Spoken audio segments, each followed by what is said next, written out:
Welcome to Ways of Working, a podcast by Colo. I'm Sajni, and in this series, we speak with founders, thinkers, and leaders who are reimagining how we live, work, and build together.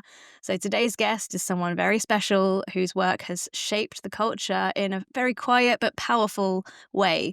He's the founder of Nando's, a restaurant chain that began with flame broiled chicken and grew into something much more, a story about belonging, creativity, and the kind of leadership that listens. So in this conversation, we're going to explore what it means to lead with values, to scale with soul, and to stay human in the process. I'm so glad you're here, Fernando, and I'm going to give you an opportunity to kind of introduce yourself. Before we go into that, I'm gonna open up with a bit of an exercise where we ground ourselves. So I'm going to invite you to place your feet on the ground and to take some centering breaths with me.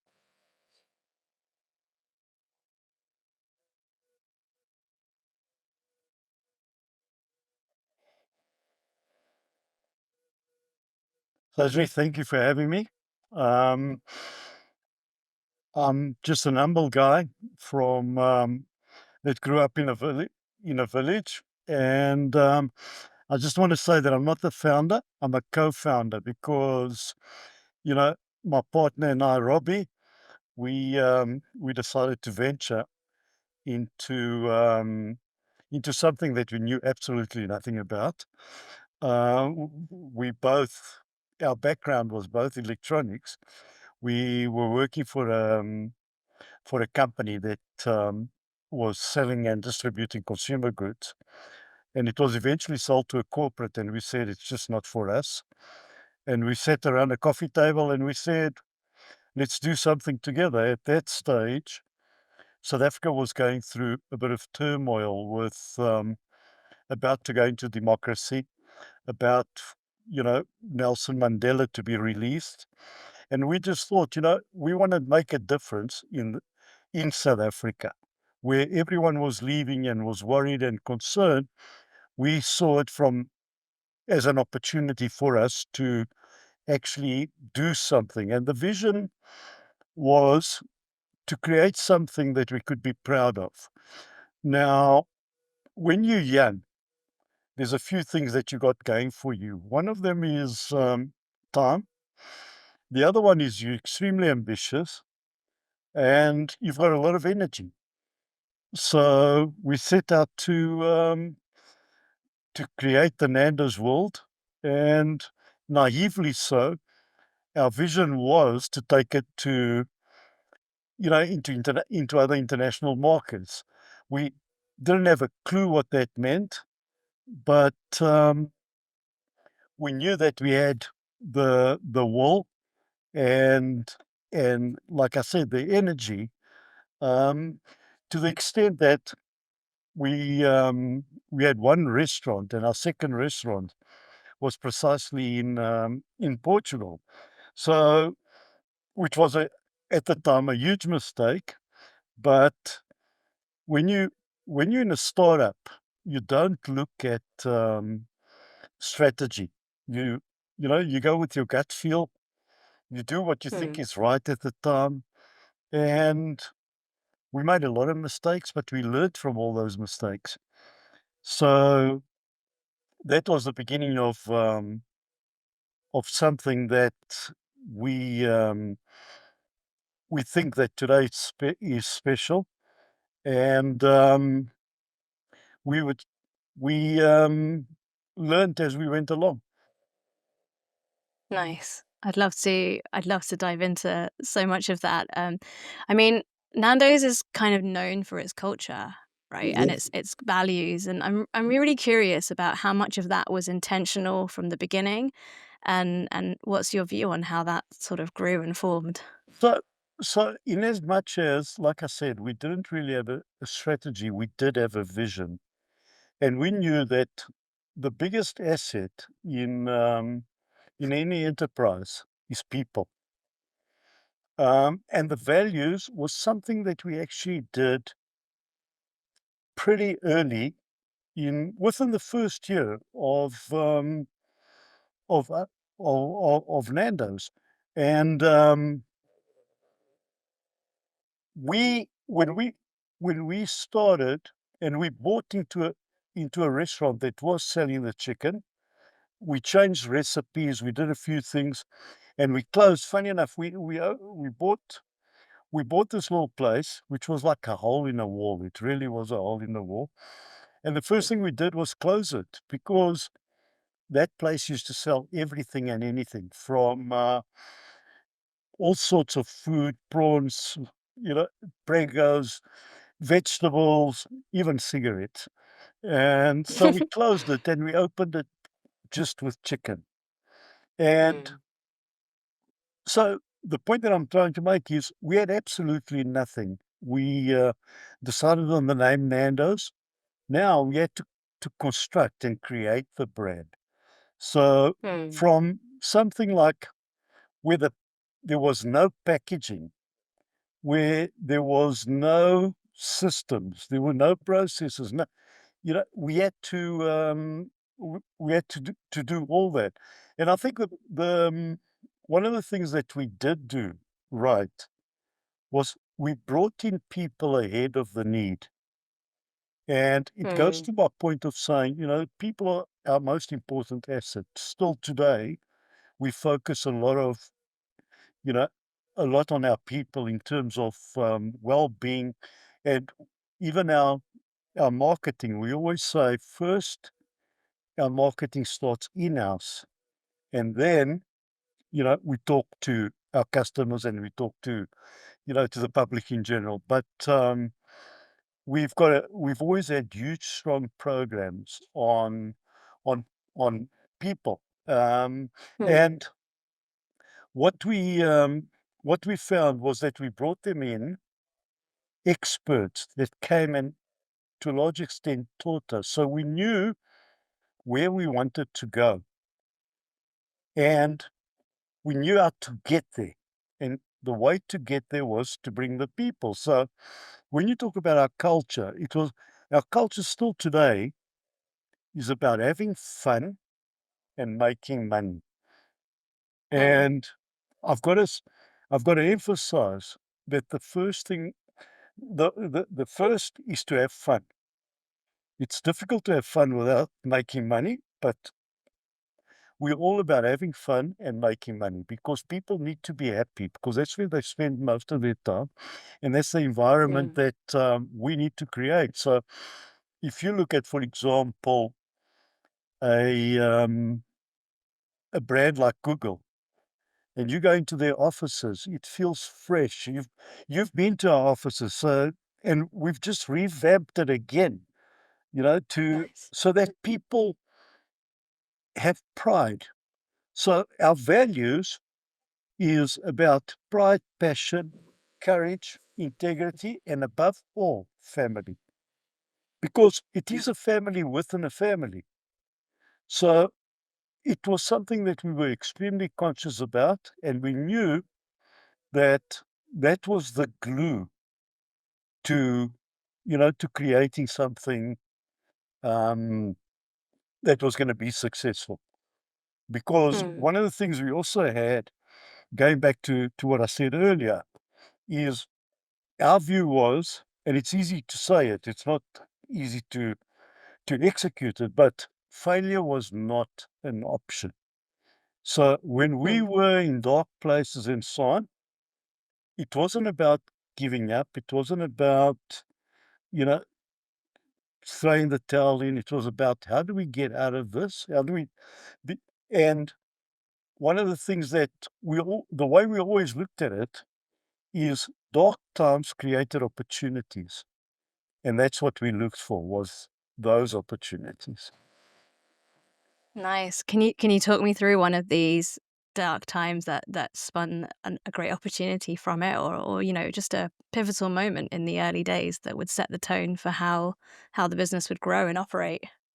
So one of those dark moments is when you've got so much ambition and you want to run before you start crawling and walking, you obviously, you know, are gonna have the financial challenge. And we had moments where we didn't have money to pay suppliers or even the staff. And to get out of those moments was, rather challenging.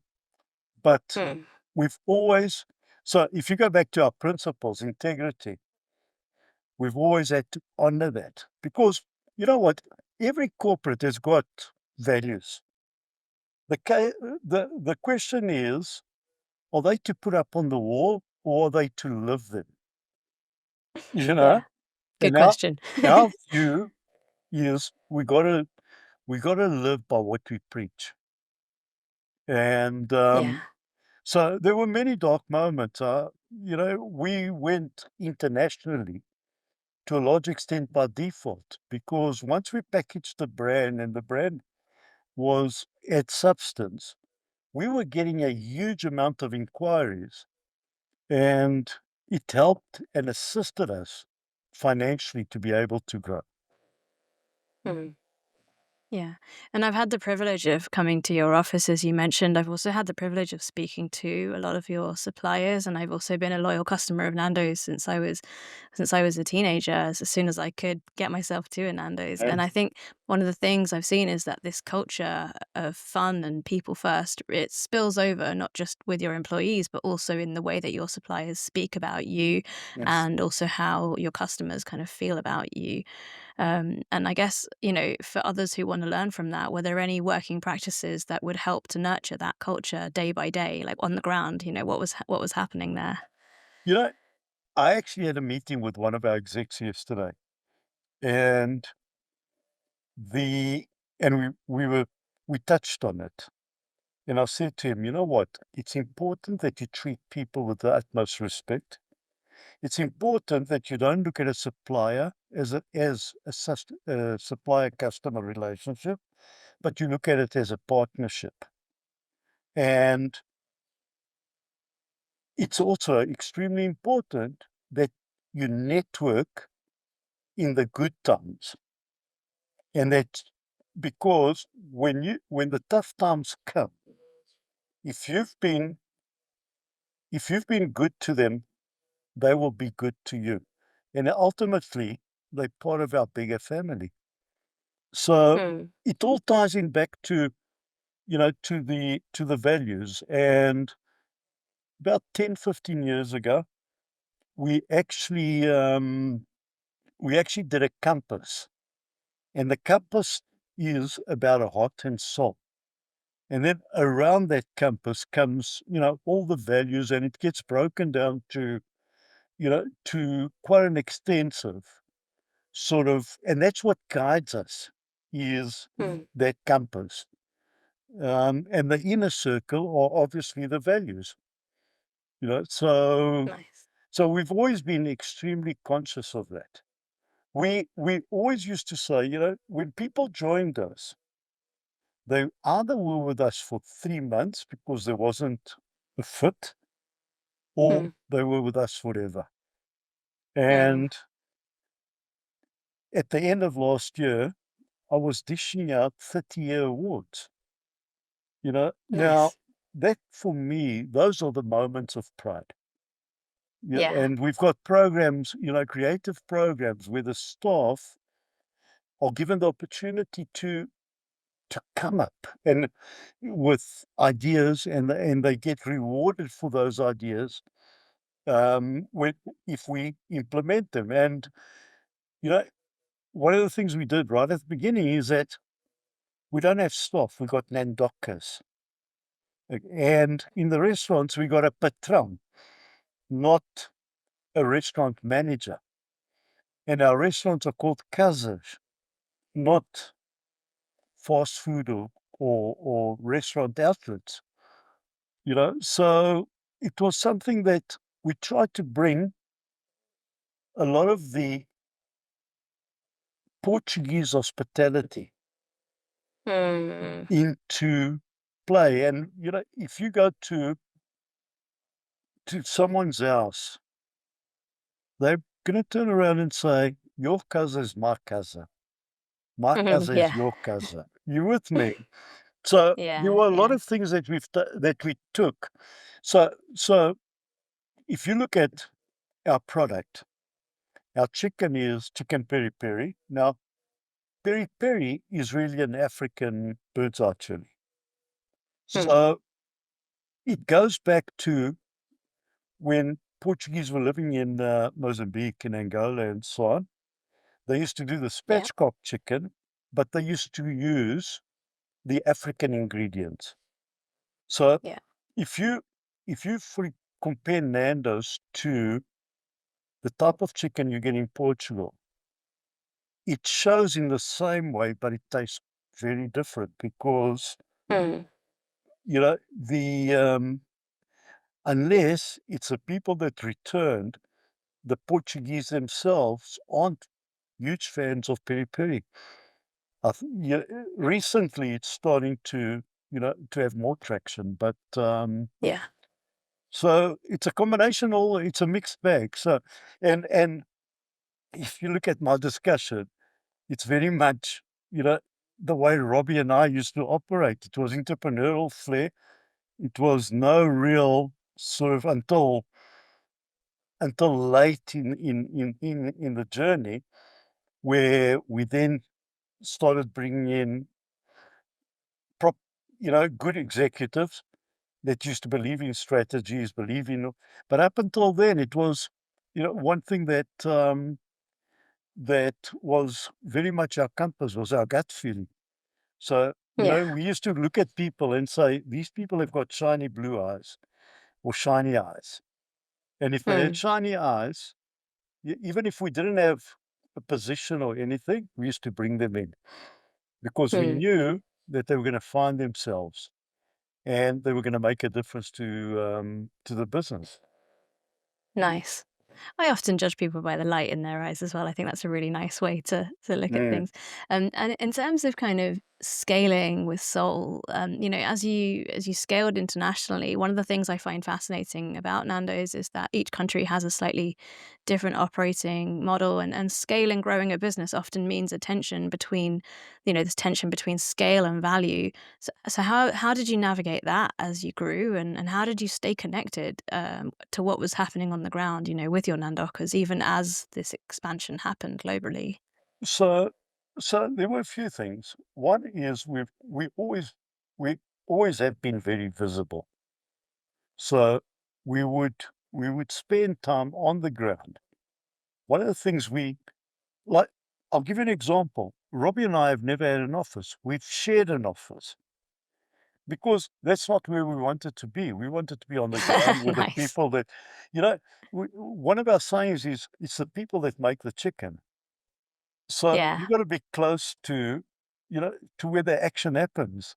So when we went international, so before we went international, we had Robbie, myself, and once we opened the UK, Robbie Enthoven, our other shareholder, came in Hmm. and he ran the UK. And he immediately realized that the South African model, which was more fast food and takeout, wasn't going to work in the UK. So he went for what he called cockerel service. Cockerel service is you place the order at the counter, people bring it, yeah, our people bring it to you at the table. Right. When and I had a different model. I had full service. Um, Okay. Full service, and I'll tell you why I had full service. So basically, it was quite interesting the way we operated because there were three of us, each one responsible for certain areas of the business, certain markets, certain, for growth. Robbie Brosen looked after South Africa. Robbie Enthoven looked after the UK, and I looked after and developed the international markets. And why did I have full service? Because when I went into the Middle East, I realized that if we were to compete with the other two big fast food brands, which were forever in a price war, we Hmm. wouldn't last 6 months. Yeah. So I then looked at them and I looked at fast casual. the likes of Chili's, Fuddruckers, Bennington's, all those brands. And I saw Yeah. that there was a huge gap for us in the middle, Hmm. which gave us even a better profit opportunity. Now, from the research that we did, and a lot of our research was walking the streets and going into other other restaurants and see what they're doing, how they were doing, looking at where were the best areas, etc. But so we realized that the Arabic culture is one of wanting service. Yeah, for It, sure. Yeah. it's there's two things that I learned in amongst many others, but two I think that made a huge impact in was that they want service and they like theatre. So Mm. if you, just to give you an example, we got a product called chicken spada. Now, just because it comes in a skewer and it's got, like a tower that dips it down, etc., it's the best seller in the Middle East as opposed to chicken in the bone. So it's Yeah. quite interesting. And why? Because they can identify with that, and and it was something that just spoke to them. Yeah. Another thing that we did, because all our markets are slightly different. We don't, so we've got what we call the core menu, and there, but then depending on the market, they've got other products that they bring in. That, and one of the things that I realized is when you expanding, you've got to try and find something that catches the customer's attention. So what we did, and what I saw was that hummus is something that gets served in every table in the Middle East. So Mm. what we did is we developed peri peri hummus. So it had the Nando's profile, the Nando's flavor. It had, it had a good fit, but it was something local. So when they came and they looked at the menu, immediately there was a level of comfort. Yeah. And so, there were a lot of so many lessons that when you're developing something that you learn that every market's completely different, that you got to be a better listener than a talker. You got to be able to see and understand the culture. So we can't lose our culture, but we've got to be able to fit our culture into the local culture. And I think Nice. it was something that if you look at Nando's, it's really the only brand um, that went overs overseas into the high streets of some major cities or major countries, and to compete against the Americans. And it's quite interesting because early in the Nando's journey, I think it was about 5, 6 years, we won a huge award in New York for the best operating models. So Nice. so we were doing certain things right. Yeah. And then I'd love to explore a little bit beyond kind of restaurants. Do you see Nando's as having a role kind of socially or even maybe politically beyond restaurants? And how do you think about that responsibility in the communities in which you kind of roll out? I know that there's a foundation that you've created as well. And Yes. So we've had many programs, and from the early days as well.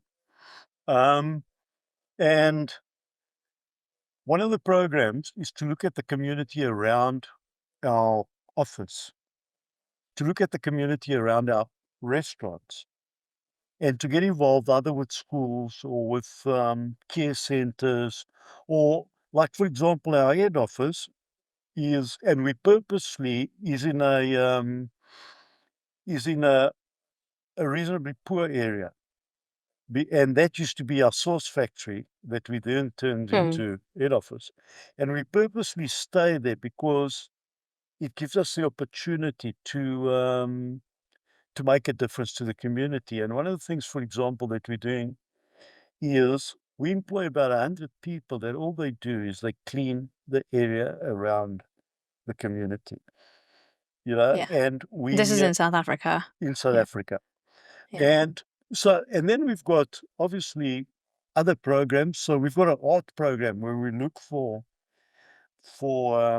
artists in rural areas, anyone who's got the potential but doesn't have the means or the ability to actually show their work. And we work with them, and a lot of their pieces then land up in Nando restaurants all over the world. I And love that. and we've actually had a art show in Washington DC, and we flew those artists out to go and show their pieces and go, and so that's one of the programs we do. The other one is, so a lot of our restaurants, a lot of the furniture, art, and other products are actually made in South Africa and sent, to those countries. And those are all initiatives and social, responsibility initiatives that we do is by empowering and trying to give people an opportunity to have a better life. The other program we have is in Mozambique, where we've got farms that that that we have subsistence farmers that then grow the chilies for us.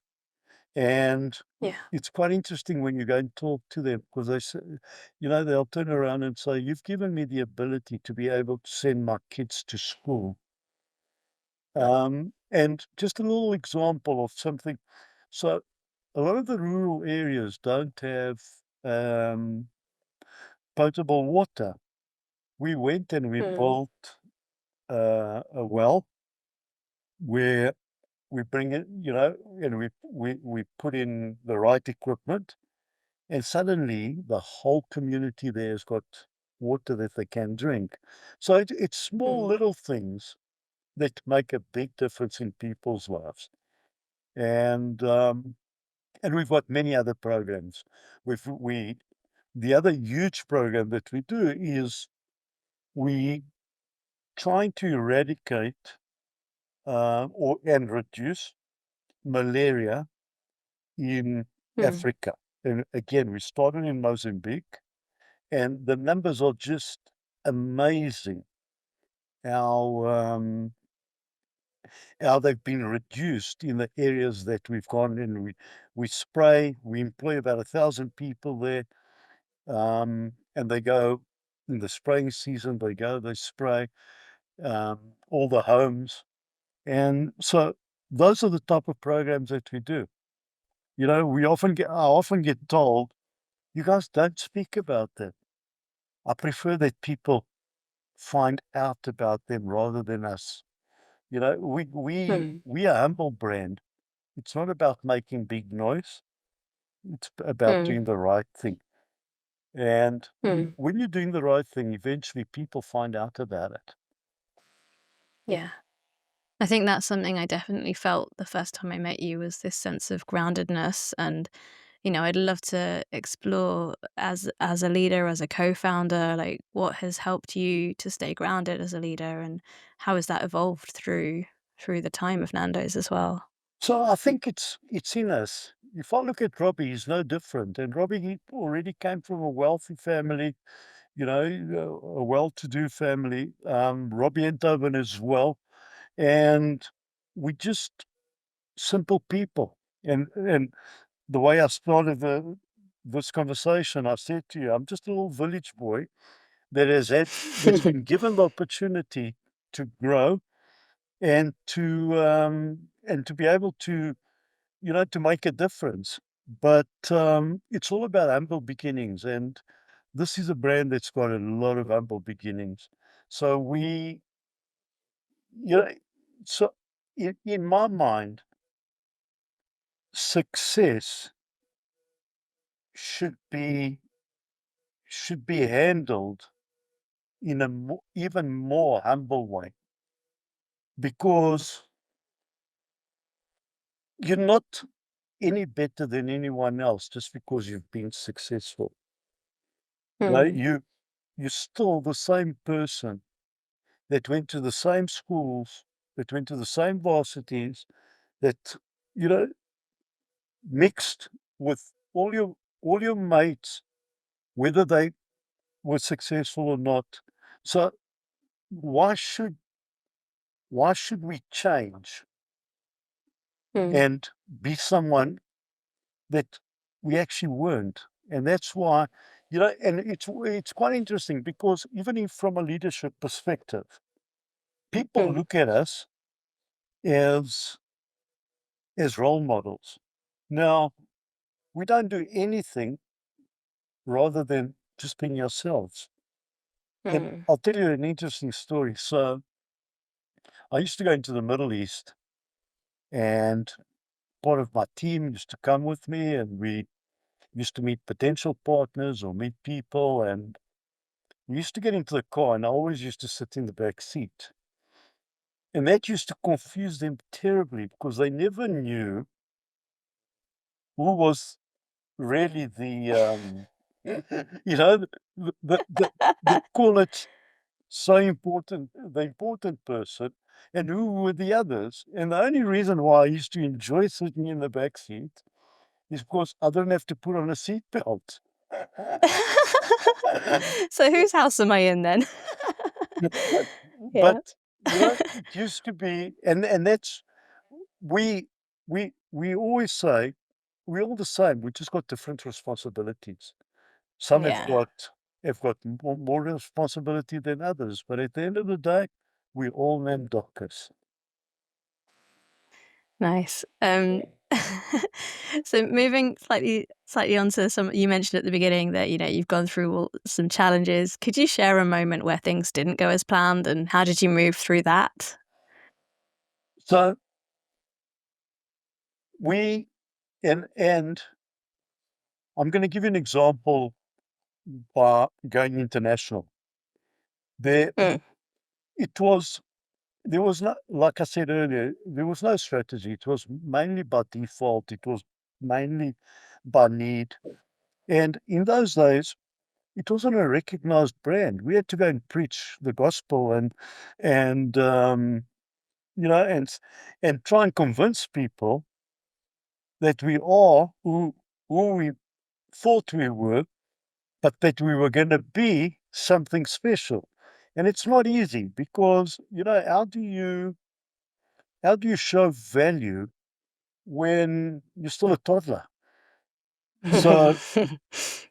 So we went into certain markets that didn't work, and what we learned from it, because it's always costly when when a market doesn't work.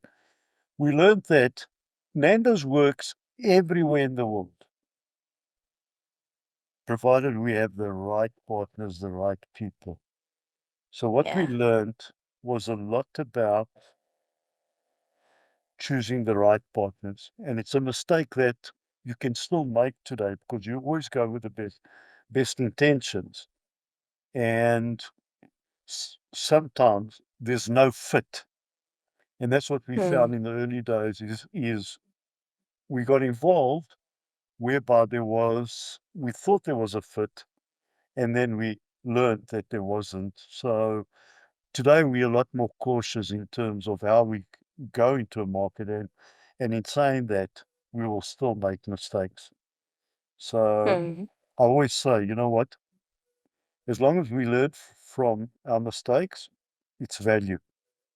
If you're making the same Yeah. mistake twice or three times, then we silly.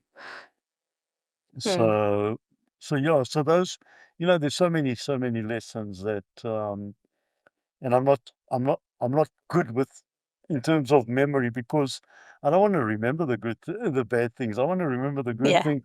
I want to look ahead. I don't want to look Let's backwards. look forwards. Yeah. Yeah. So looking ahead, what do you hope that people remember about the way that Nando's was built? So I hope that they can remember the legacy that we want to leave behind is that it's something, okay, where people can admire, that it can continue to grow and it can become stronger. So we on a mission of being the most loved restaurant in the world. Now, what does that Mm, mean? We need to quantify it. We need to to map it out, and then we need to execute it. Now, as I said earlier, it's easy to say it, but so we got our guys working on it in terms of what are the differences that is going to make our customers love us, that's going to make our staff love us. And one of the things that I can say with a lot of pride in most of our countries, we're one of the preferred employers, which mm, for me is already a lovely achievement. And as I said to you earlier in life, our our first priority is that our people are happy, because mm. happy happy Nandockers make happy, smiling Nandockers will make happy customers. Yeah. So, Yeah. so I just want to leave a legacy that it can be, a brand that can sit proud on top of the restaurant world. Nice. And what do you think is the one thing that the next generation of leaders should learn or unlearn? I think, and my biggest concern, and it's a concern from when Robbie and I stepped down, is the essence of our culture, that we don't lose that. Mm, And in our ambassadorial roles today, because that's really what we do, is we try and emphasize that every single time. Because I always used to say, peri peri runs in our veins. Now, mm. now those veins need to continue having peri peri, because that's inside that little ingredient is all the recipe in terms of Yeah. values, in terms of our way of the Nando's way of life. Yeah. Nice. Thank you. This has been really rich. Are there any final reflections or thoughts that you'd like to leave us Well, with once again, before thanks we? for having me, and I just hope that we can continue making a difference to the world, because I think the world needs a lot of these initiatives and I hope that many, many other corporates can actually join and do their thing that is going to Yeah. make a better world for all of us, because that's our responsibility. Is when we leave, what have we left behind for the next generation? And I would like to think that what that our parents left a better world, that we should leave a better world. So we've got to do our little bit, and hopefully, with everyone doing their little bit, it's going to make a difference.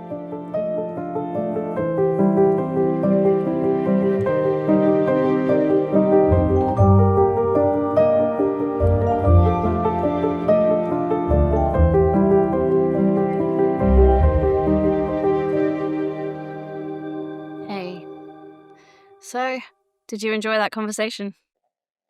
Yeah, very much. It's very nice to see someone who set up such a massive brand to be so incredibly authentic and humble. Like, Yeah, for sure. yeah, that's just how it should be, I guess. Yeah, right? Imagine if every leader was that humble. Yeah, right. That would be amazing. That would be super interesting. What do you think? What was your takeaway from the conversation?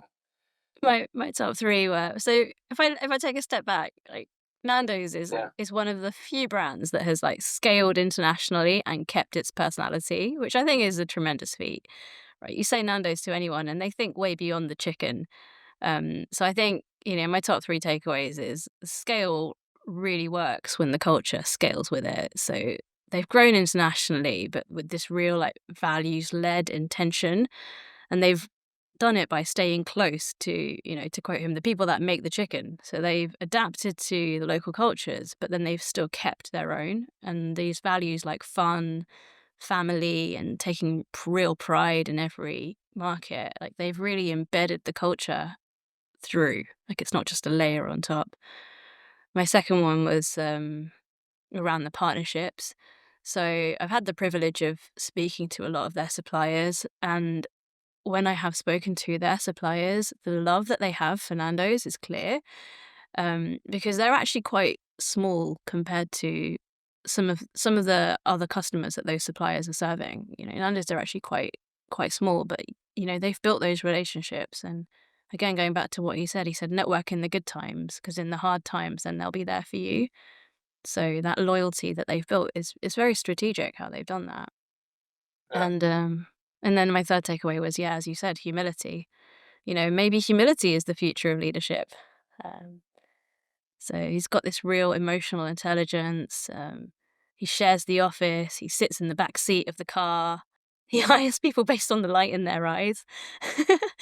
When I first met him, I was really struck by the light in his eyes. Right, such a such a yeah. shining I could completely presence. imagine. Like, I mean, I haven't met him in real life, but he has a very shiny personality, and I think he has the right personality to for this. The humbleness, the authenticity, like keeping true to your values. Like at some point, he says like everyone has values, but you have to live by what you preach.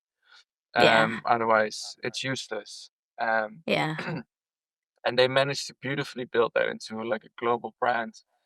Uh, by really listening and really collaborating as well with new cultures and like the hummus example, like the piri piri hummus, where they integrated local dishes and local traditions into what they do as a company.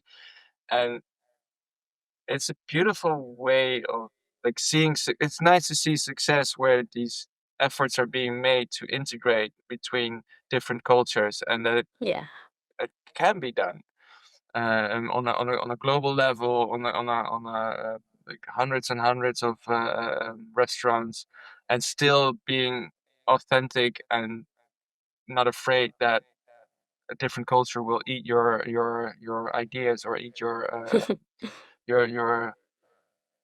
validity of your company. So yeah, I think yeah, it's a yeah. really beautiful example of someone that's also very naturally teal and like really embodies this from the beginning. Like the story is so easy and authentic, and he just yeah, he's a good human being doing the right thing for the right people. Absolutely. Great human being. So, yeah, Nice. thank you. Thank you, listeners. You've been listening to Ways of Working with Colo.